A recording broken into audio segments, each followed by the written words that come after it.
All right, we had two key matchups come together during fight week, and it wasn't announced before I had completed my full card breakdown for you guys on the MMA Lawcast that I dropped on Monday. So I thought I might as well put together this quick breakdown for both of these fights for you guys so you guys have an idea of where I'm at in regards to how these fights will go down.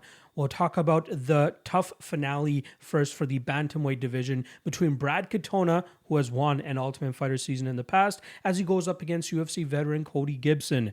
Now, Brad Katona is a grinder out of SPG Ireland, and there was a lot of hullabaloo in regards to the whole season and him initially being on Team Chandler, then switching over to McGregor's team. But it was obvious that he was Team Brad Katona no matter what ended up going down. And it worked out for him because he now finds himself in the finals. He had a pretty decent run in the UFC, but he ended off his career on a 2-fight losing streak against Merab Dvalishvili, which we can give him a pass for, considering where Dvalishvili is at this point in his career. And then his other loss was to Hunter Azure, which was a very close decision loss, which I think he'll be able to get back if they were ever to rematch.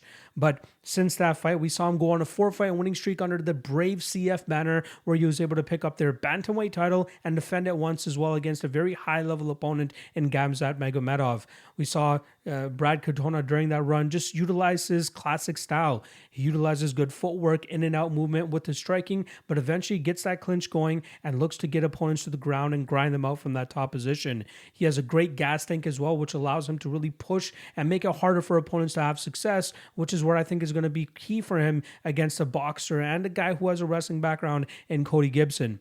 Gibson hasn't been super active after his initial cut from the UFC, but I think that he's going to struggle in this spot against Brad Katona.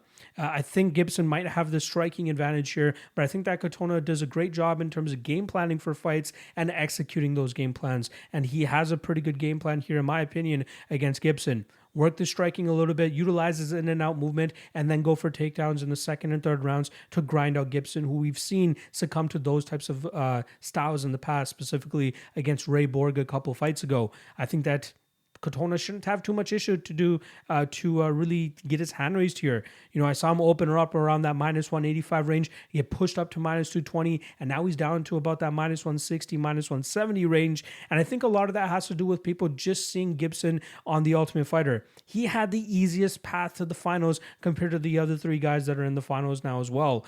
And I think that's kind of playing into people's minds a bit, rather than them going back and looking at his fights prior to that and what his weaknesses have been in the past. And I think we're going to see that be exploited here by Brad Katona. So give me Katona and Katona to win this fight by decision. And then the second breakdown that I got for you guys for a fight that was put together on Fight Week is between Mario Bautista going up against Mr. Damon Blackshear, who's making a 7-day turnaround, the second fighter to ever do that, the first of which being Lupito Godinez a couple years back. But Damon Blackshear is looking to take the momentum of the twister submission victory that he got over Jose Johnson last time around and utilize that here against Bautista.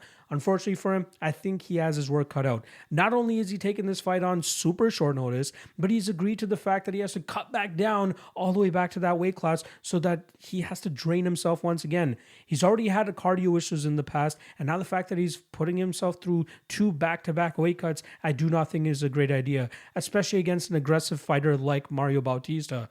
Bautista is improving every time we see him, and the current run that he's on is the best that he's been on in the UFC. I believe it's 4 straight wins, and I think 3 of those have come by finish. He's an aggressive striker with nasty power, but also has a very crafty jiu-jitsu game when he gets fights to the ground. So I don't think the grapple-heavy approach early from Damon Blackshear will give Bautista too many issues. We might see Blackshear have a little bit of success early, but I expect Bautista's resistance to be too much for Blackshear here, and that will allow him to take over in rounds 2 and 3, eventually finding a finish probably in the 3rd round against Blackshear in this matchup. So give me Mario Bautista. I don't mind the chalk on him here either, and I think he wins this fight pretty emphatically late.